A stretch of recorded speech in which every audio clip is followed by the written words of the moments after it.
And it was just too much for me to handle because I didn't offload it to God. I held on to it. I held on to the fear, the pain, and all of it, and I literally hit a wall. I was walking.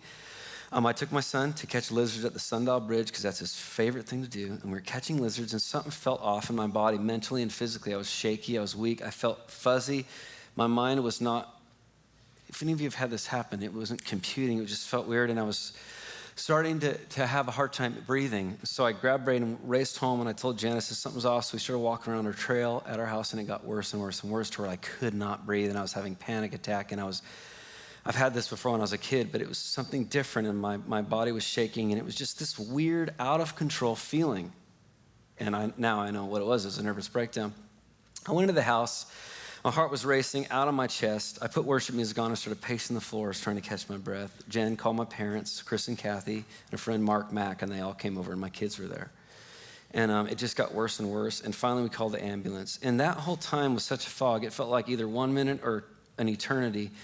I wasn't quite coherent. I was kind of in and out. And I remember the ambulance came, and when the ambulance got there, this one thought crossed my mind, even though I was in the middle of this thing. I walked over to my kids, and I told my kids, I said, this is,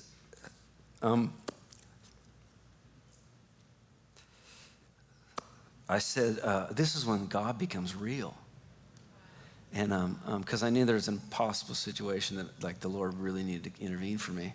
And then they hooked me up to oxygen, and they took me to the hospital, and they're starting to shoot me with medication. And this is a picture of me at the hospital. This is what happens when you don't deal with your stuff. That's your future if you don't deal with your stuff. I can say that with full confidence. That's your future if you don't deal with your stuff.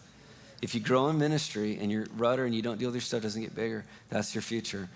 And I put up the next shot. They gave me meds, and I lived like this for months. Like I was stoned on medication so I couldn't feel, because I couldn't handle anything. It's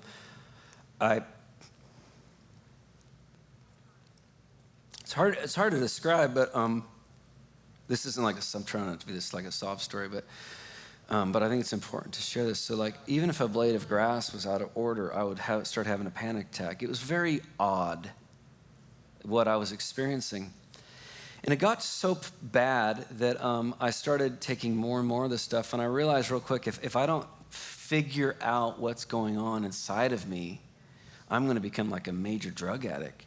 I'm a worship pastor, and I'm in charge of a lot of stuff, right? But at the same time, I knew real quick, if I don't figure this out, I'm going to get stuck on this stuff. So my wife decided, let's go to Napa. Napa's our favorite place. So she took me to Napa, which for that trip was hell on earth. For 3 days and 3 nights, up all night. My heart was killing me. My chest was pumped. My heart was beating on my chest, and I was having such anxiety attacks. But that was a trip that saved my life, because during that trip, God really started working on me.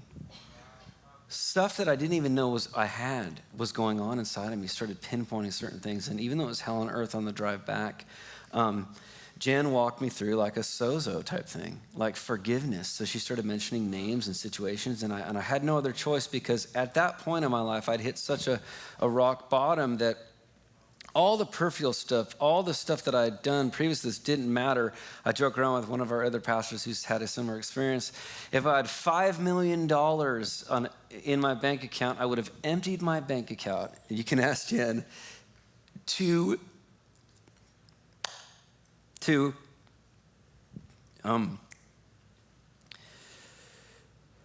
like rid myself of the what I was experiencing.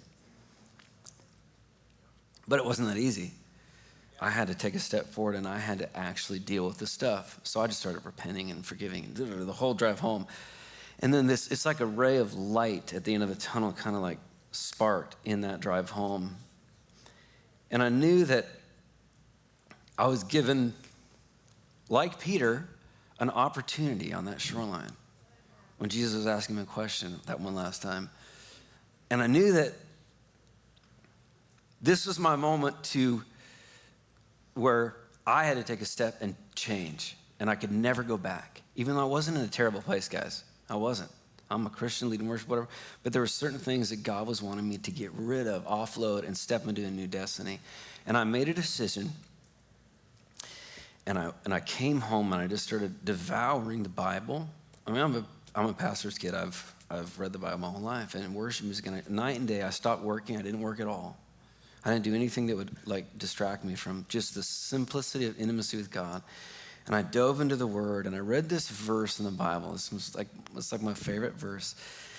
It's in Luke, and there's a prostitute at Jesus' feet, and there's a religious leader there, and Jesus is telling the religious leader this: she has been forgiven of all her many sins. And this is where I was at in my heart, even though I had not committed the sins. I hadn't committed in my mind like the deepest, darkest sins like a prostitute, but I had sins that I was holding on to.